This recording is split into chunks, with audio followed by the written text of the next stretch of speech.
দর্শক, আবারও একটা নতুন ভিডিওতে আপনাদের সকলকে জানাই আন্তরিক সালাম। আসসালামু আলাইকুম ওয়া রাহমাতুল্লাহি ওয়া বারাকাতুহু।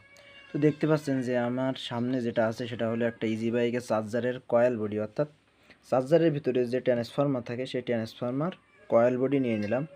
তো এখানে আমি কয়েলগুলো সব পেজ দিয়ে রেখে দিয়েছি। তো আমি এখানে কতটা পেজ দিলাম, অর্থাৎ আমি এখানে মূলত দিয়েছি 279টা পেজ দিয়েছি এই কয়েলটায়। আর যখন শুরু করছিলাম, অর্থাৎ শুরুর মাথার থেকে 10টা পেজ দেওয়ার পরে আমি একটা মাথা বের করছি, এখান থেকে আবার 10টা পেজ দেওয়ার পরে আবার একটা মাথা বের করছি, এরমভাবে 10 পাক করে ফাঁকা রেখে আমি একটা করে মাথা বের করছি। অর্থাৎ আমাদের যে রেগুলেটর যে চাবি থাকে 10 ঘাটের, ওই 10টা ঘাট যেন আমি 10 ঘাটে দিতে পারি, এজন্য আমি 10টা ঘাট বের করে নিলাম। অর্থাৎ যেন কম ভোল্টেও চার্জারটা কাজ করানো যায়, এজন্য 10টা ঘাট বের করা হয়। তো আজকের ভিডিও এ পর্যন্ত, এবং পরবর্তী ভিডিওতে আমি অবশ্যই দেখাবো যে 12 ভোল্ট লাইন অর্থাৎ 68 ভোল্ট বের করতে হয় চার্জার থেকে, এই ট্রান্সফরমার থেকে।